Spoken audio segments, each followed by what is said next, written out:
Hey guys, I think I had briefly talked about this investor um, in one of my earliest videos, but I never went in any depth. Um, there's a guy by the name of Tony Deegan, and he's a very little known investor. He doesn't do interviews very often.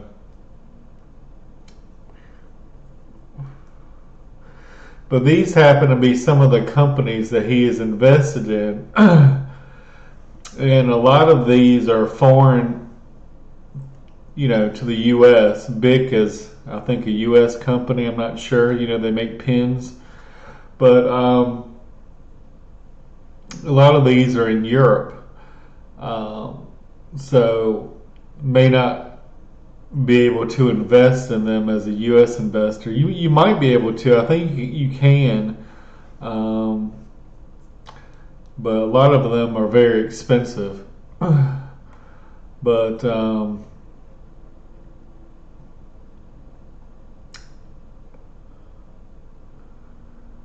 this was written in 2018.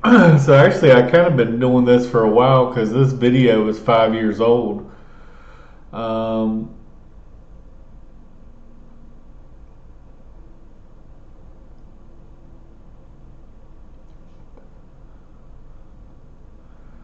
and he puts a lot of his in gold, physical gold. And his philosophy, it's better to own the actual asset than owning someone else's debt, basically. And as you can see, this, I don't know what this is, MC World Index, and his fund is basically beat the market. I guess this is kind of like the S&P 500, maybe in Europe. I'm not sure exactly.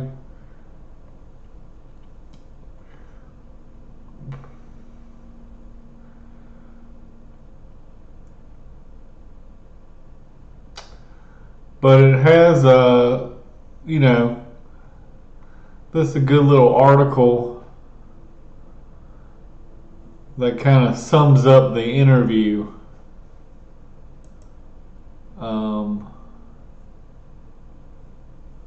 And this is where I got that picture from. This picture right here. This is another invaluable lessons from Tony Deegan. He's the chairman of Elwes Holdings, a fund launched in 2002. Over 300 million assets.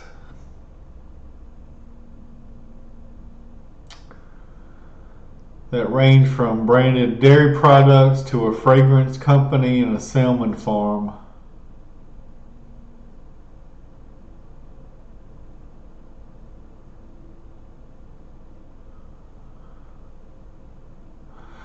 And anyway, it just goes on, and this is a good article.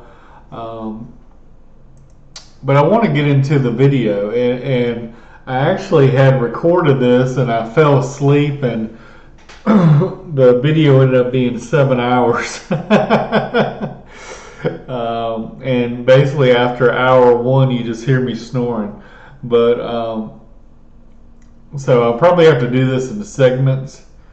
But this guy had been asking him, this interviewer had been asking him to interview him for 3 years. And after 3 years, he finally said yes. So this guy, it's kind of like Buffett, he doesn't, he's not in the the mainstream. He's in the countryside. He's a thinker. He's a reader, and he thinks intelligently. And when he manages other people's money, he thinks of it as irreplaceable capital. I think that's probably one of the it's permanently irreplaceable capital.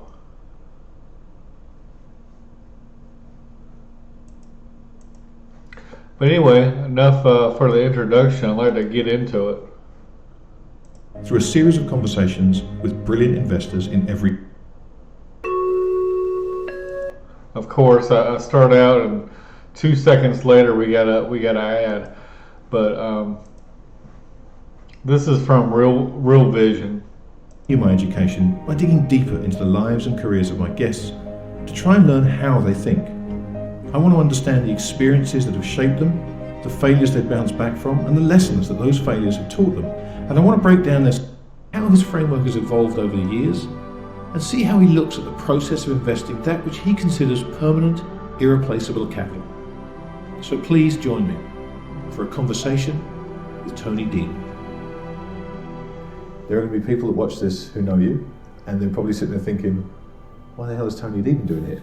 And then there are going to be people that don't know you who after this conversation are going to go, why the hell do I not know Tony Deegan? So I know this is the first time you've done one of these, and I really appreciate the fact that you've agreed to do it, because there's so many things I want to talk to you about. As I love to do, particularly given the lack of visibility that you have, is to give people a sense of your background, because it's an interesting one. It's a varied one, and it's taken you all over the world. So perhaps we could start just by talking a little bit about you and your life and your background. How much time do you have? We have all the time in the world. So you left Greece at an early age. I left, yes, when I was a young boy, and I lived in America for nearly 30 years. First in California, and then for many years in Houston. And I think I became as American as one could possibly ever become. Even though for all these years I never really felt quite at home there. Not that I feel at home anywhere else. But then I was married there, I had a family, and I had a wonderful time in the United States. I've met some of the greatest people I've ever known in America. And I learned a great deal. And many years ago, I moved back here to Europe, and I live in Switzerland now for many years. So I have traveled a lot, mostly to learn and to observe. But I have not traveled as much as you have, for example. Well, I wouldn't wish that on you anyway. I think you've got the balance about right. There's nothing extraordinary about my background. I found myself in this work quite by accident. Back in 1985, when I was asked to help a family with their investment affairs, passing of a husband or other situations, and one family became two and then three, and etc. So I found myself being an investment counselor without having the preparation or the background, or I've never worked for a financial institution, a bank. I had to learn a great deal by the sheer desire to do the right thing. So my background is not as extraordinary as you make it sound. I think you perhaps flattered me a bit with your introduction, but when you are an investment counselor to a family, and in essence you are asked to provide guidance for the entire wherewithal this family has, you come to the inevitable observation to start with that this is all the wealth this family possesses, and no one is ever going to give them any more. Yeah. And there's a sense of irreplaceability to this capital. So you have to start respecting it, respect the fact that it is really irreplaceable. It represents a lifetime's worth of savings, or that is that you must avoid the kind of error that would put this family out of business. And you also learn fairly early on something that takes men far longer to do. That is, it's easier to actually make money than to keep it. Not merely on account of external issues such as inflation, taxation, but also internal things, error, imprudence, and other such factors. It is a kind of different world than a fund manager has, where a fund manager in essence has an undefined, unlimited amount of capital at his disposal. And if he loses part of that, he can get others by changing his policy and his investment objectives to something more desirable at the time. I find fascinating the fact that the idea of family offices has grown so much in the last 20 years. When I was younger, yes, truly there were some very wealthy families that managed their own affairs, but it was very rare.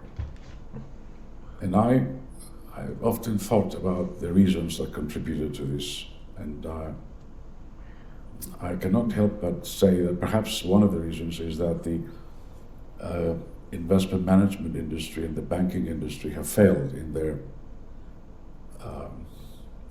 obligation and ability to protect and preserve the savings of those who have accumulated some. So what was it about you back then that led this first family to come to you and say, please help us manage this wealth? Well, there was a fellow who is past, he's long gone now, who was sort of like a mentor to me.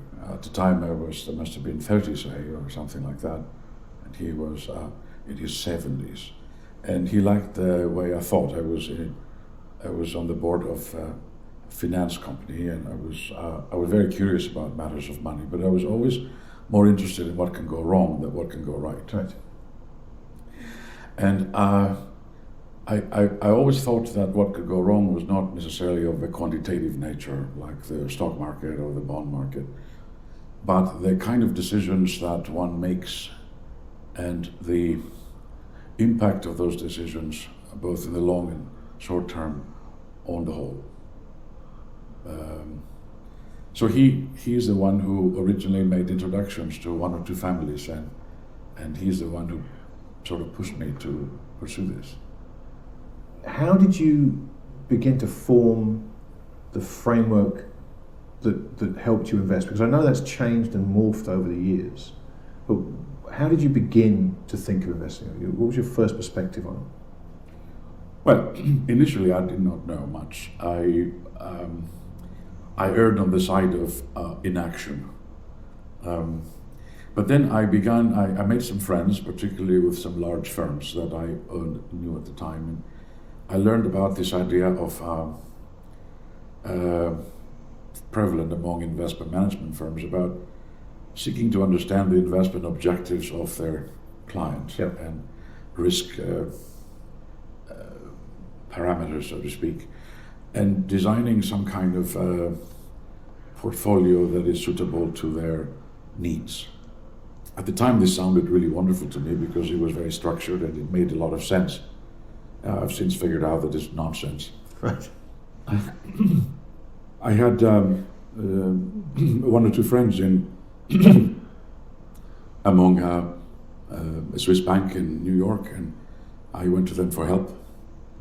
I figured out how securities trade and how to do this, how banks settle securities, delivery against payment, and this sort of thing. Our dads booked a tour of San Fran by e-scooter. Embarrassing.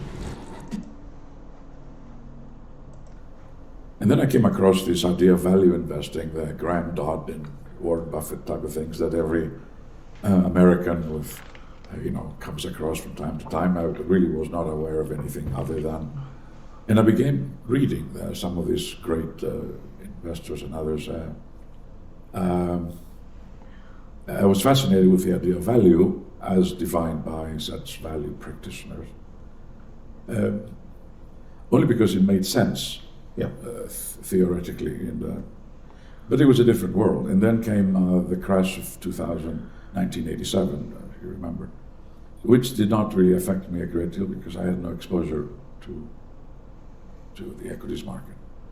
But then it created opportunities to invest to deploy capital in 1988. And then you had these great opportunities. I had a great opportunity to meet firms at their genesis, what later became the technology issue. But the problem is that I always knew I was operating in a vacuum of sorts, without really guidance as to the fundamentals of things. I always wondered what was the nature of money. We measured our wealth in terms of money, but I couldn't figure out what money was in itself. Yeah. I had questions about really fundamental things about the nature of interest rates. And then I discovered economics in the Austrian tradition, in the classical liberal tradition, and I began reading.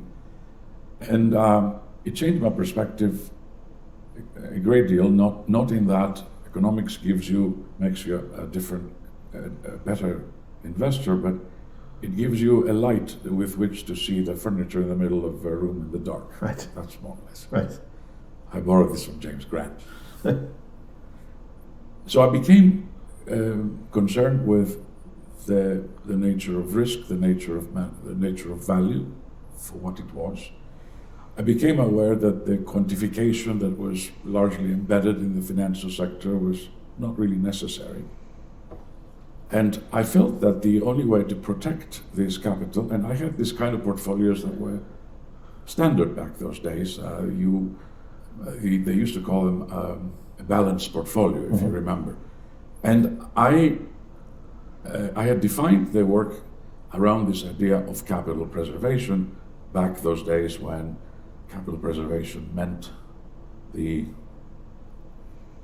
austerity of a bank trust department. You are fiduciary and you do things from fear of failure rather than cognizance that it's the right thing to do. But the idea of owning bonds and recapitalizing the income and having a first-class collection of equities, for example, and then taking parts of this, what remains, and making some meaningful speculations in things that matter, overall gave you a tremendous advantage. And so the results were wonderful, but I didn't really understand quite why. But I felt also that this idea of organizing an investment portfolio around the so-called unique special needs of each individual family was intellectually not quite consistent with reality. Because in essence, there's no need to shape an investment portfolio around a particular person's idea of risk, because people's idea of risk is not necessarily real. Risk to most people is the uncertainty of the unknown, or prices are going to go down or something like that. To me, risk was the idea of losing your capital permanently with no ability to ever recover. Yeah. So I went to the 10, 12 families I had at the time, and I said, I've changed my view about investment management, and henceforth I'm going to have one investment policy that I think is appropriate to all, and that is protecting and enhancing and deploying this capital permanently, with the only issue is that time preference. You have to have a horizon, you have to have a purpose to this capital long term. And they all said, okay, so we scrapped the old investment management agreements and set up new ones.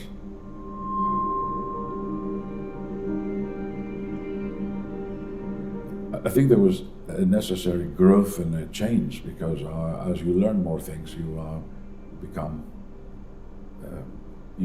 able to acquire understanding about what it is you have, what it is you face, better than you had before. What did that change in strategy do to your portfolios? Did you find it completely changed the composition of them? Or did you kind of tinker around the edges, but realistically just kind of gradually evolved over time? Was there a sudden, okay, now we've changed the mandate, the portfolio has to change considerably? Well, starting at about 1996, 96, 97 or so, I never saw this as a portfolio in the sense that the word is used today. I saw this as a collection of assets in the form of securities having a purpose, each of the components having a sub-purpose of its own. When you start seeing it this way, you become completely uninterested in what others think Right. about matters.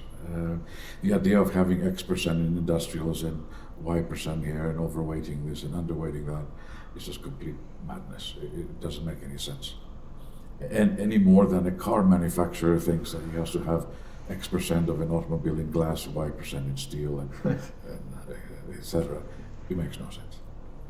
So every component has a purpose. It did change things somewhat because it allowed me to focus on what I thought was value in the sense of irreplaceability. So you take irreplaceable capital and deploy it to irreplaceable assets. But bonds remain still the hardcore of the thing. The thing with bonds is that I had two kinds of bonds I invested in, governments and junk. Right. I never quite bought the corporate junk in the sense that it was not rated. Yeah. Back those days, in order to rate a bond, you had to pay money to the rating agency, and many small issuers didn't want to do that. So oftentimes you found issues that had 200-300 million in outstanding debt, unrated. And because of that, it sold oftentimes, it changed hands at incredibly good yields, real yields in fact. We had real yields back then. Yes, I remember those days. I think our children will never know what that is. Yes, maybe so. But then came this, the period of 1995, 96, 97, where monetary policy has always played a role in financial matters. But all of a sudden, the monetary policy became the driver, and industrial activity took a backseat to financial activity. That was the beginning, I think. Maybe others would disagree on that, about the timing, but prices of securities were going up independent of economic results or economic activity. And that's mostly in the United States, but the rest of the world followed along with American policy. And at some point, prices became untethered from the reality of the situation, and I saw this possibly in 1998, and I became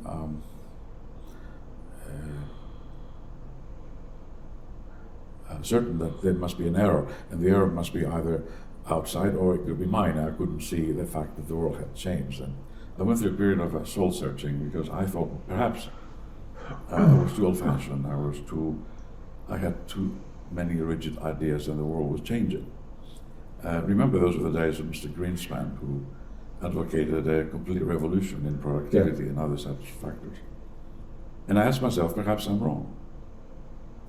Perhaps what I believe is wrong, and perhaps everyone else is right. And